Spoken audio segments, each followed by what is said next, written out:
All later. Okay. Okay. Yeah. Any other questions? Where do you get the cash? Yeah, I'm going to give you guys the secret.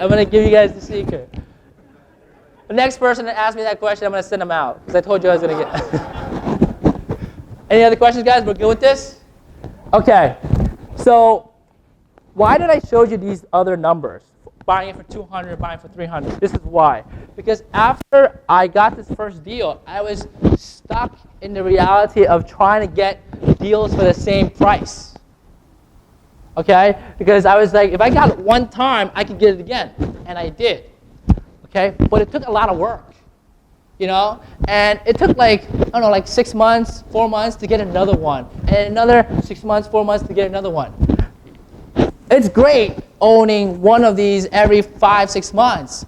But that's not going to send me to retirement anytime soon. Would you guys agree? Right? The game is to figure out how to get as many buildings as possible. It's not just on ROI. So don't get stuck on rate of return. Get stuck on instead, how much money are you getting per month to spend and do whatever you want to do with? Okay? Like I used to be this guy where I went to Allentown, I bought stuff where I can like break even in 4 years, 5 years, so easily. So I was buying these things for, and they're making 25% return a year. That's great. But the problem with that is becoming really, really wealthy has two things. It requires two things. One is how many more can you easily buy? You follow? Right? Because if you own one building that's making, let's say, 50% return, okay, that's great. But you need like probably 10, 20 more to actually retire. Would you guys agree?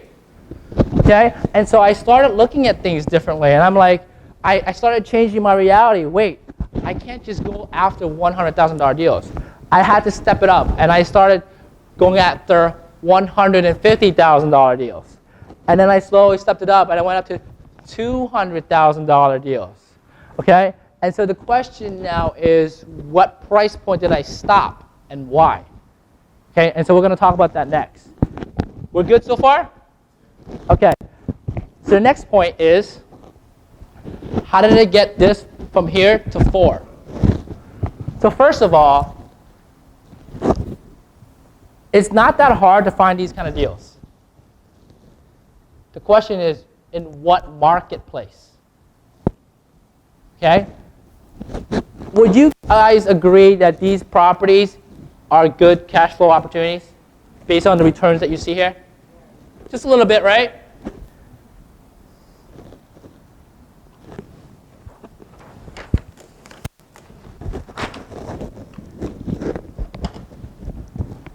What kind of return do you think people get investing in buying right now at today's prices?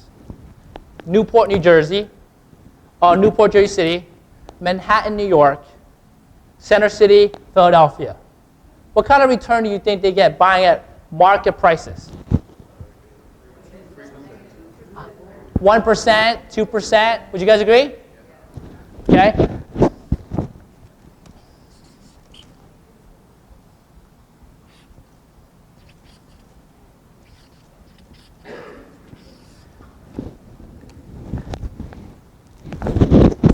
In a marketplace like that, Manhattan, Center City, Philadelphia, all the places that are super, super desirable, high income, super expensive real estate, how are those guys making their money?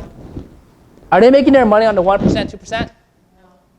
How are they really making their money? It's on appreciation. Would you guys agree? Because when the market goes down, does the prices really fluctuate there? The answer is no. It probably goes down like 50,000, 100,000, or like 5% or so, right? It's not that drastic. The other thing about these marketplaces, that anyone that knows how to do anything with these places, right? Like if you're investing in an international city like Manhattan, you got to be doing currency. You're raising money from another country that's their currency is stronger than the United States. You come in, you buy it, you wait for the United States currency to go up, or compared to the other one, you sell it for the same price, and you make money. You guys follow what I'm saying? Okay? I know this because my Chinese friends do this. Okay? I'm half Chinese. Okay? So that's how they really make money there. They can literally sell and buy stuff at the same price and still make money.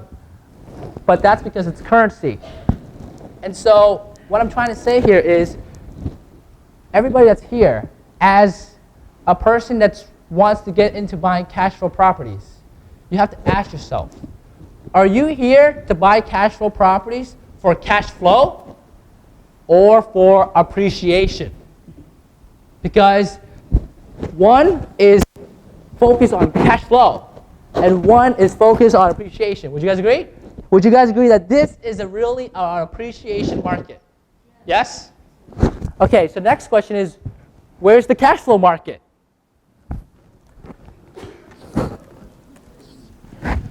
So there's A, B, and C, okay? Cash flow markets look like this. So in an A market, what you will also find is comps, okay, are like this. You look at a 3-family, it's $1 million. And then down the block, it's 1.5 million. Down the block a little bit more, as it goes closer and closer to more prime real estate, it's 2 million. So it goes up. And so your cash flow starts to go down as you get closer and closer. But like I said, it's an appreciating market. In the C market, it's the same thing. Okay, the only difference is the numbers are low. Okay, so what am I talking about? Who here knows Newark, New Jersey? Raise your hand. I think half the room, okay? Jersey City, Elizabeth, Plainfield, Trenton, Atlantic City, okay? To me, all those markets are C markets, okay? And what are the comps like in a C market? So I'll give you guys an example. Has anybody ever looked at 3 families in Newark and found that you'll see comps for 50,000, 100, 150, 200, 250, 300, 350? What is this thing worth? There's comps at all these different prices. Isn't that kind of similar to this? Do you guys see that? Okay? What I love about C markets is the fact that the comps are messed up. Okay? I call it a range of comps. Okay? It's messed up.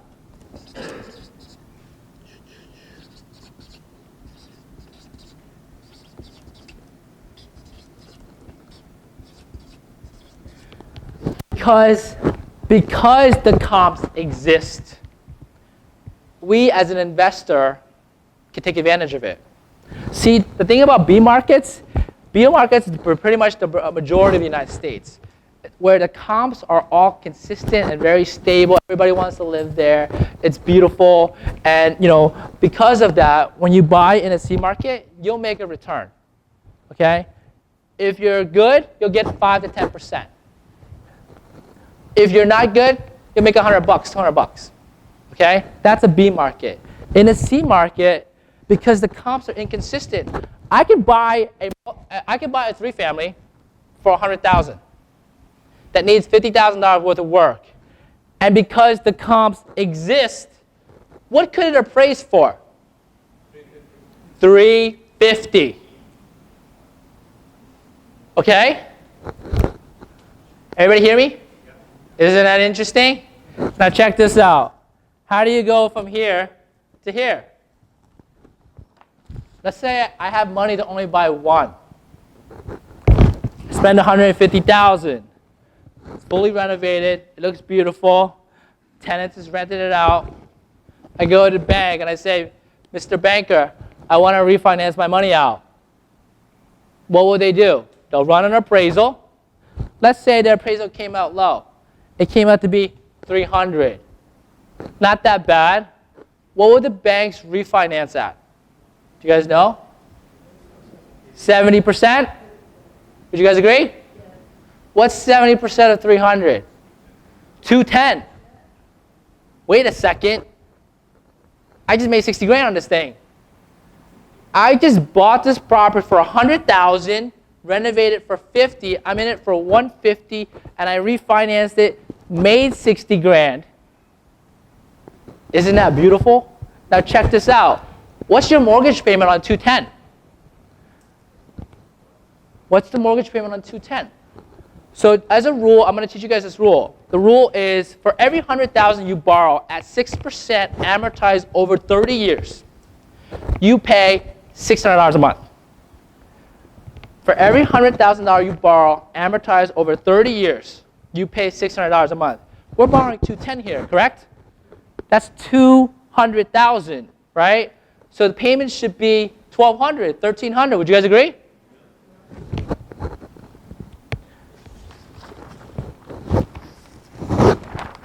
What was our operating expenses? 1,200. 1,200 plus 1,200 is 2,400. How many units we got here? A 3-family. And because we got a 3-family, that means 1 unit's money is going into our pocket 100%. What did this just show you guys? What just happened here, right? I just showed you guys how to literally buy a property, get paid once you refinance it, and get paid per month to keep it. Isn't that crazy? Before I go on, any questions? Okay. Let's go. I'll answer. I saw 4 hands up. That's all the questions I'm going to answer. You said you bought it in 150. Yeah, I said I bought it for 100 and I put in 50, so I'm in it for 150. Oh, okay, all right. So, all right, I understand that. Okay. Question is how many times you can refinance? How many times you can refinance? That's a great question. There's a reason why I have 4 here. Okay? Because I went through that problem where I can only refinance 4 or 5 times. Okay? But then I figured out how to go unlimited. Okay? So I'm going to talk to you guys about that later for only the people that are really interested. Okay? Not everybody wants unlimited properties, guys. It's crazy. Keep going. There was a gentleman back there with the black. Yeah. All right, this is a stupid newbie question. Yeah, go for it. When you refinance and you get that 60K, do you have to pay it back? Like, what's the terms with the bank? Like, well, if I did a cash out refi, I can actually cash out to 75% versus 60, right? But just for the sake of the scenario that we were doing, we only did 70% of ARV, and pretty much it would be a loan for 210, and because of that, you would be paying it off over 30 years. oh, okay. Okay. There was one more question over here. I think I saw your hand. Right? The question was that, I understand that $1,200 regular electric and taxes and everything else, and $1,200 for the mortgage payment. What about the payment for if there are some fixes and stuff like that you didn't? Yeah. So that's a great question. What about the payments for maintenance and stuff like that, right? Guys, if you are concerned about that, there's 2 ways to solve this problem. 1, buy more property, right? Or 2, buy a property that needs a lot of work to begin with. Renovate it. Now you have 15 years lifespan on it. Okay? There was a question over here, and then I'm going to continue.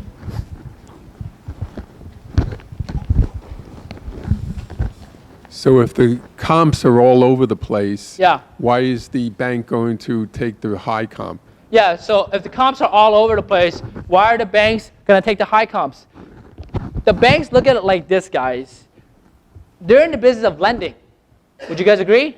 If they don't lend, they don't make money. That's number 1. Number 2, what they just need is that comps have to exist. You guys got that? Right? If they exist and it matches your property, they are good to refinance. You guys got that? Okay? If that's all you need them to know. They just have to exist. And they have to conform to your property. That's it. They have to look the same. Like, I'll give you an example. The triangle 3 families should look, or when you run comps, you should also find triangle 3 families. Okay? If you're comparing it to a rectangle 3-family, what I mean by triangle and rectangles is like this. There's 3 families that I've seen that are like this.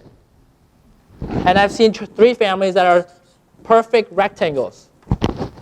They're all 3 families, but when you run comps on your property and when the appraiser does their appraisal, they're gonna, once they do the comps or once they do their appraisal, look, if it comes out low, look at it. Figure out if they even use valid comps, right? Because the person might not even be in the area for them to know what block or what neighborhood is what. You guys follow? So there's also a game of understanding how to challenge appraisals. The point is, as long as the comps exist, you have tools to challenge. You guys see what I'm saying? If they don't exist, you're not going to have the tools to challenge. We're good with your question? Okay. So that's what I started doing. I started buying these things and refinancing them. And as I refinanced them, I maxed out my portfolio. I maxed out my lines of loans that I can get with Fannie and Freddie. And so I was like, oh man, now I got to get into raising capital so that way I could buy these properties and sit on them. And then slowly did some research, found that there's these things called portfolio lenders. And what the portfolio lenders do is they allow you to take these loans from these 5 properties. There's 4 here. I'll draw another one. And put it into one loan. And because of that, now I can start all over and build another basket of loans, another basket of properties. Okay? And what I've also learned is as you buy more properties, build more of these baskets, once you hit over $3 million in one basket, you can even get what's called a non-recourse mortgage. A mortgage where if it goes bad, you're not personally guaranteeing it. Okay? So let's think about what we just talked about.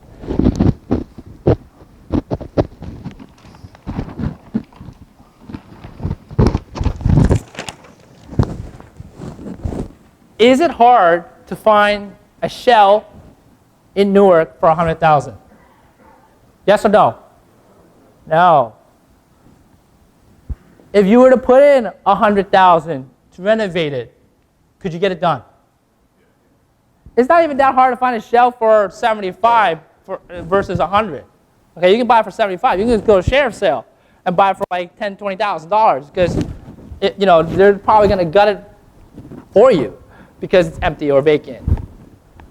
Now, if you are in the game of buying shells, you can buy them, renovate them, and because you renovated them, once it's done, it looks like it's a brand new property. Would you guys agree?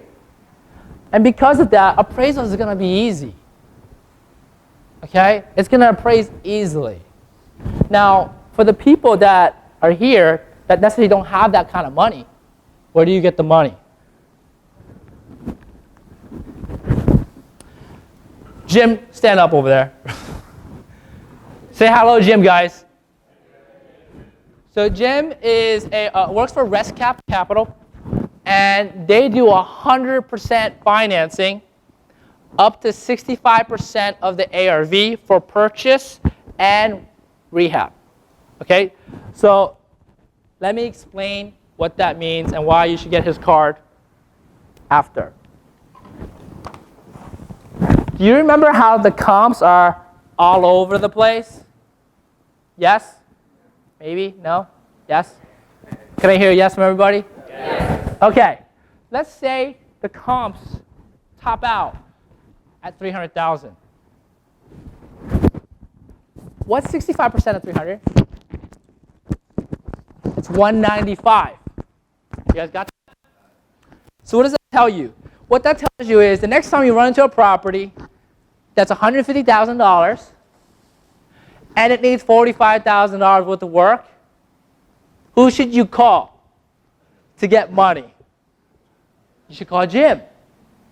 Because he would give you the money to buy the property, renovate it, and then what? Once you're done renovating it, stabilizing it by renting it out, John, would you stand up over there? Afterwards, you would call John. John does refinances. Okay? What can you refinance up to, John? In after 6 months, right? And before 6 months, it's rate. Okay.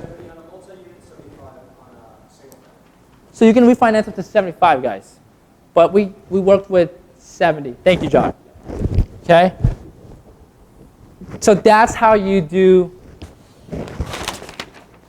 this. And that's how you do it easy. Any questions so far? Go ahead. So where do you go for the portfolio lender? We're going to get there. Okay. Okay? My question is, how do you determine the comps? Like, what's the sure way, the foolproof way of knowing the comps? Where do you get your comps? How do you do it? Do you need a real estate license to get your comps? I mean, if you think you need a real estate license to get it, then you got to get that license. Okay? But in your experience? Yeah, in my experience, you don't. In my experience, I was able to make friends with a realtor, ask them to get me what's called an assistant MLS account. Yeah, an assistant MLS account. And I tell them, look, I'm going to pay for your MLS, and I'm going to pay for the assistant account. So in essence, they have free MLS, right? And then I tell them, whatever offers I make, I'll make it through you. What agent wouldn't want that? Would you guys agree? And then from there, once I have access to MLS, I would pull up the town I'm interested in. From there, if I'm looking at 3 families, go to multi-families, put in 3 units, 3s and 3s only. Look at all the solds that sold in the last 6 months. From there, plot it on a map. So you would tell it to map out all the properties. Wherever your property is, I would literally try to keep the comparable comps within like 5 blocks. If not, the closer the better. Okay? Not crossing any major intersections or main streets. Okay? There's 3 hands come up, so I'll answer these and then I'll come over here. Quick question. When you said you finished the rehab and you have to get it fully rented to qualify for the refinancing, are there specific types of tenants that you need to have the property be considered stabilized? Yeah, okay, so the question is, are there specific type of tenants I need to have in the property to consider to be stabilized? Yeah, they're called paying tenants. That's what I call a stabilized tenant, paying tenants, okay? So I was introduced to a very interesting perspective in tenants like about 1 or 2 years ago. I have a friend, he runs a big leasing business. They do like 60 leases a month, okay? So every month they're leasing out 60 properties and they focus on C markets, just like mine. And I was like, so how many evictions did you guys do so far in like the last 3-4 years that you guys have been doing business? They told me we did 3. I'm like, 3? They're like,